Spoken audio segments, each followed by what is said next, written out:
Crazy stuff. No kidding. Please stop the rain. Oh, there's so many weather headlines, Yeah. guys. So it's interesting that there's a tropical connection to the reason that we've got rain right now. Okay. It is the height of hurricane season today, and actually, as we take you right on out to the graphics, in fact, we are today at the peak of hurricane season, and tried and true, we have 3 hurricanes in the Atlantic Basin, and today, Gordon's remnant moisture working its way through. So, man, when it rains, it pours, no pun intended, right? Here's the peak, September 10th, and we do start to gradually decline in activity traditionally from this point forward, but it is a busy time of the season, and tried and true here, Florence. Then you've got 2 other hurricanes out here. Hurricane Helene, currently a Category 2 storm, as well as Isaac. This one may end up posing a threat to the Windward Islands off to the west. And then, of course, we have Florence. This is the one that is going to be making an impact on the United States coastline. Let's talk more about it. Sustained wind speeds with this storm as it makes its approach in the days ahead are obviously going to be at their worst near the core of the system.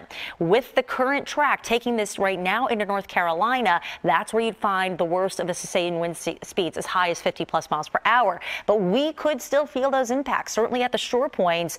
This is going to be a week's worth of rough surf, rip currents, and all of the other things that come along with a tropical system nearby. So we'd have to worry about more coastal flooding and erosion as well. Hurricane Florence is, in fact, now a Category 4 storm. It was actually upgraded to a 3 with the 11 a.m. update from the National Hurricane Center. We're pretty sure there are hurricane hunters within the storm, and that's why the upgrade, actually just within the last 15-20 minutes or so. So that's fresh information. It's now a Category 4 storm, obviously a major hurricane. The expectation for the arrival of this storm is still late Thursday into Friday. The cone of movement starting to shrink a little bit the closer it gets to the shoreline here, and it does look like it is still going to be a Carolina concern. But the problem with this, even just the wind speeds aside, is that if you take a look specifically at the European model, move things forward here, there's already rain in the next couple of days over the Carolinas. That's bad enough. Here comes Florence ripping into the coastline, and then this is Friday. Then we put things into motion.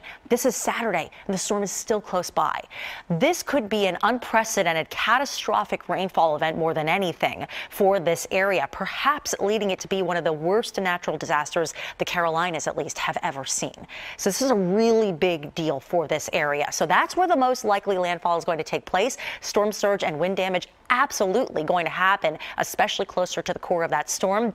And then if that storm stalls for days, you're talking about widespread and devastating flooding for that area. Meanwhile, here's what's left of Gordon, still working its way, thankfully, primarily to our north, but still bringing in some pretty steady rainfall. Flood watch is still posted as well until tomorrow morning, and will once more, I think, have that coastal flood concern to deal with the next high tide, as we had reported on earlier in the show.